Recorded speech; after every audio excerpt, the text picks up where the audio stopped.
News.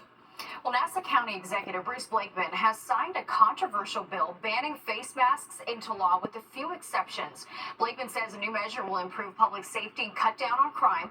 Violators face up to a year in jail and a $1,000 fine. There are exceptions, though, for people who wear face coverings for health or religious reasons. Governor Hochul has been pushing for a partial mask ban statewide during protests and on subways, but believes this ban goes too far. What I have said is I think that we need to have an enhanced penalty for someone who is wearing a mask during the commission of a crime. That is different than just a flat-out ban on wearing a mask walking down the street. A number of civil liberties groups and health organizations have criticized the law, saying the ban is an infringement on people's rights.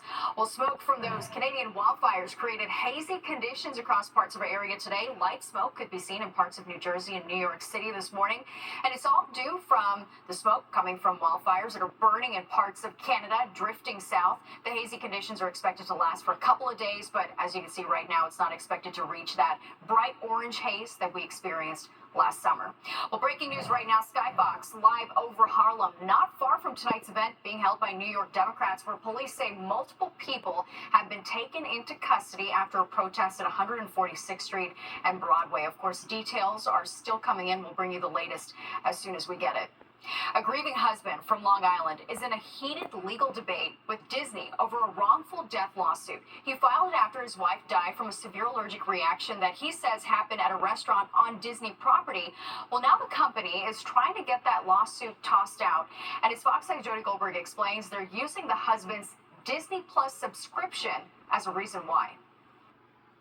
Pictures are sometimes painful to look at for Jeffrey Piccolo because they're all he has left. His wife, Amy Tang Swang, was a beloved doctor and someone who family and friends say was always careful about her peanut and dairy allergy. She always had her EpiPens with her, and she was just super vigilant about making people aware to avoid something like this happening. Tang Swang suffered a fatal allergic reaction after eating at a Disney Springs restaurant last fall, and an EpiPen wasn't enough to keep her alive. She was basically ripped from our lives, and it's a tragedy. Peter Giattino speaks on behalf of Piccolo as his cousin and one of his attorneys.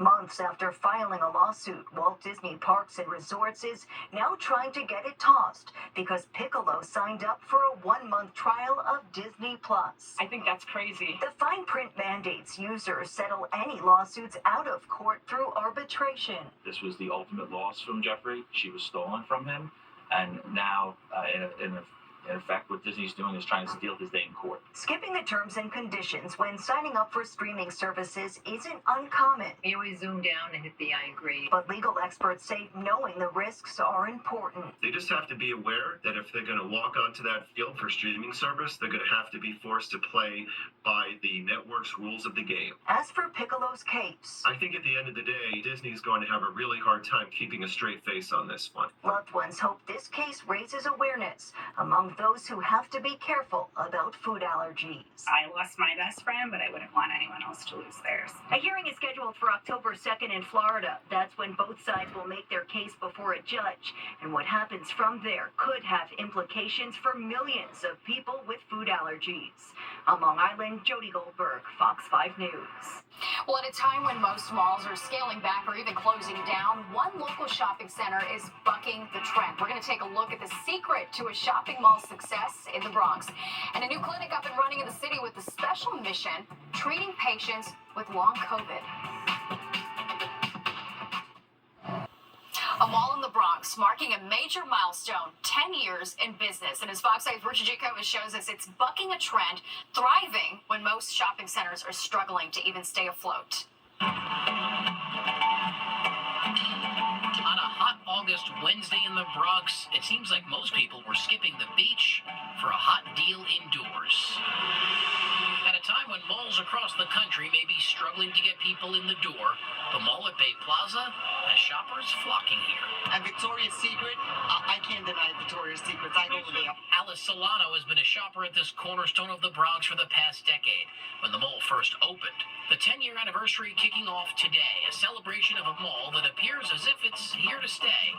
So what's the secret? It's thriving because we are part of the community. The community loves the mall, and everything we do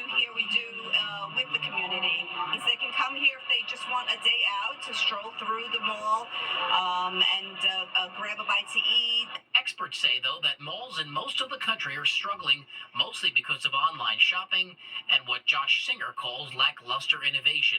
But the 160,000 plus square feet of Bay Plaza has something for everyone. They've done a nice job with tenant mix, both in terms of the uses and target demographics. So when's the last time you went shopping and then caught a movie afterwards, all in the same location? Well, you could do it at AMC Bay Plaza's movie theater, which gives folks that opportunity. It's also the last surviving movie theater in the entire borough.